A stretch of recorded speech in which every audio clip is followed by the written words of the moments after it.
मित्रमैत्रिणींनो, सुप्रियाच्या या स्वयंपाकघरात तुम्हा सर्वांचं अगदी मनापासून स्वागत आहे। आज आम्ही नवीन खरेदी केलेली आहे। बोरोसिलचा सँडविच मेकर आणलेला आहे, तर म्हटलं तुमच्या बरोबर देखील त्याचं ओपनिंग शेअर करावं।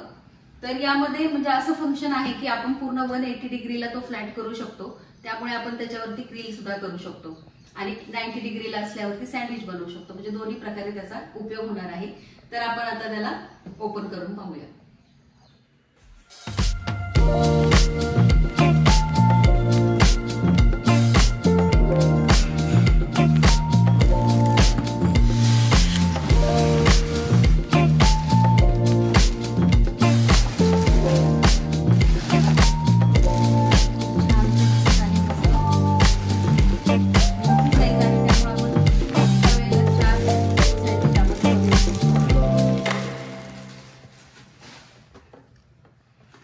इथे त्याला अनलॉक लॉक करण्याचं बटन आहे।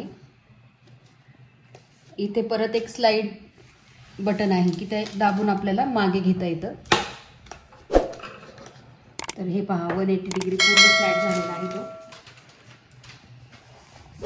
आणि अशा प्रकारे आपण यावरती ग्रिल करू शकतो। तर बटन चालू करून आपण पाहूया। हे पहा रेड लाईट चालू झालेली आहे। आता आपण इथनं लाईट पर्यंत जेव्हा हे बटन फिरवतो तर त्यावेळेला ग्रीन लाईट चालू होते, आणि जेव्हा पूर्णपणे गरम होतं तर त्यावेळेला ग्रीन लाईट बंद होते। आणि इथं जे आहे तर इथं खाली बघा डार्क आहे लिहिलेलं, तर इथनं तुम्ही म्हणजे टेम्परेचर मेंटेन करू शकता की लाईट पाहिजे त्यापेक्षा थोडंसं तुम्हाला जास्त ग्रिल करायचंय किंवा ब्रेड जास्त टोस्ट करायचंय, तर त्याप्रमाणेही आपण ते अंदाजाने ठरवू शकतो। तर सँडविच मेकर तर आपण आणलेला आहे। आता आपण त्यामध्ये पिझ्झा ग्रिल सँडविच करून पाहूया। तर त्यासाठी काय काय साहित्य लागणार आहे ते आपण पाहून घेऊया। सर्वात आधी आपल्याला लागणार आहे ब्रेड, त्यानंतर सॉस घेतलेला आहे, चीज घेतलेला आहे, त्यानंतर 4 मीडियम साईजचे कांदे बारीक चिरून घेतलेले आहेत, 3 ढोबळी मिरची बारीक चिरून घेतलेली आहे, याचं प्रमाण कमी जास्त करू शकता। त्यानंतर बटर घेतलेला आहे, चिली फ्लेक्स, पिझ्झा सीझनिंग, ऑरेगॅनो, मीठ। तर आता आपण काय करूया, यामध्ये सीझनिंग घालून घेऊया आणि सॉस देखील आपण सीझन करणार आहोत, त्यामध्ये देखील मसाले घालणार आहोत, त्यामुळे त्याची चव छान लागते। तर हे पिझ्झा सीझनिंग आहे, 1 टीस्पून घातलेला आहे, ऑरेगॅनो 1 टीस्पून, मीठ चवीप्रमाणे घालायचं आहे, चिली फ्लेक्स 1 टीस्पून, हे सुद्धा तिखट तुम्ही कसं खाता त्यानुसार घाला। त्यानंतर यामध्ये देखील चिली फ्लेक्स घालूया 1 टीस्पून, थोडंसं मीठ घालायचंय, 1 टीस्पून ऑरेगॅनो घालूया, आणि पिझ्झा सीझनिंग देखील 1 टीस्पून घातलेला आहे। आता हे छान आपण व्यवस्थित मिक्स करून घेऊया। यामध्ये थोडंसं ब्लॅक पेपर देखील तुम्ही घालू शकता, आणि करायच्या वेळेलाच हे मिक्स करून घ्यायचं, नाही तर नंतर काय होतं पाणी देखील सुटतं त्याला, तर आधीच मिक्स करून ठेवायचं नाही।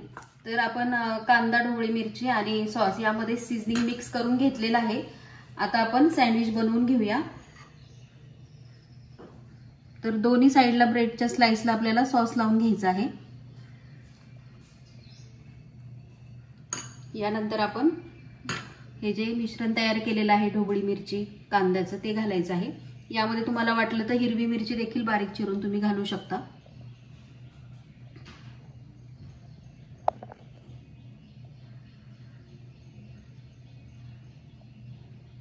त्यानंतर हे जे श्रेडेड चीज घेतलेलं आहे ते घालूया।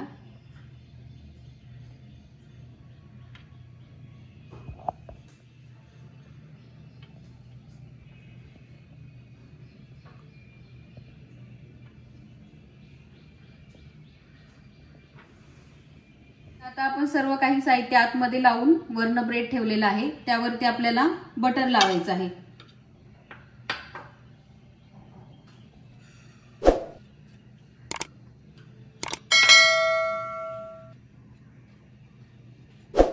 सर्व बाजूंनी व्यवस्थित बटर लावून घ्यायचं आहे।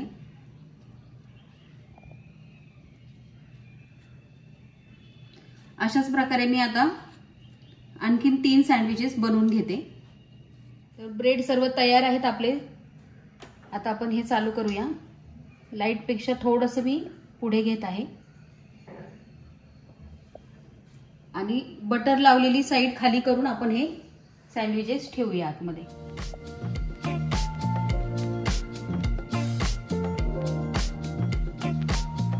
बटर लावलेली साईड खाली केलेली आहे.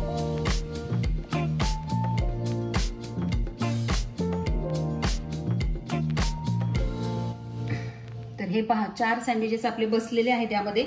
आता वरच्या साईडने देखील आपण व्यवस्थित बटर लावून घेऊया. आता आपण हे बंद करूया.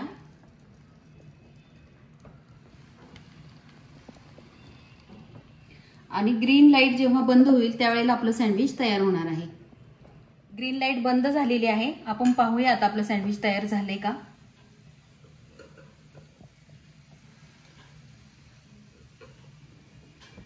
तर आपलं सँडविच तयार झालेलं आहे. आणखीन तुम्हाला जर आणखीन डार्क हवा असेल तर तुम्ही आणखीन थोडा वेळ ठेवू शकता. तर आपण सँडविचेस आता काढून घेऊया. खूप छान प्रकारे ग्रिल झालेले आहेत. तुम्हाला कट करून देखील मी दाखवते.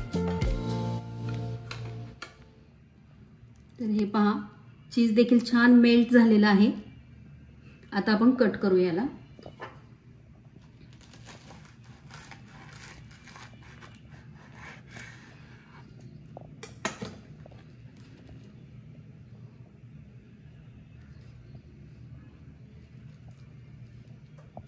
हे पहा किती छान मेल्ट झालेलं आहे चीज. तर छान एका वेळेला आपले 4 सँडविच बनवून तयार आहेत थोड्या वेळामध्येच. तर सँडविचेस आपले तयार झालेले आहेत. आधी 2 सँडविच होत होते, आता या सँडविच मेकरमुळे 4 सँडविच एका वेळेला तयार होत आहेत. तर रेसिपी तुम्हाला आवडली असेल तर रेसिपीला लाईक करायला विसरू नका. त्याचप्रमाणे चॅनलला अजून सबस्क्राईब केलं नसेल तर नक्की सबस्क्राईब करा. त्याचप्रमाणे तुमचे छान छान कमेंट्स नक्की द्या, त्यामुळे आणखीन प्रोत्साहन वाढतं. तर शेवटी एवढंच म्हणेल, माझ्या पाककलेला तुम्ही जो काही प्रतिसाद देत आहात त्याबद्दल तुमचे अगदी मनापासून धन्यवाद.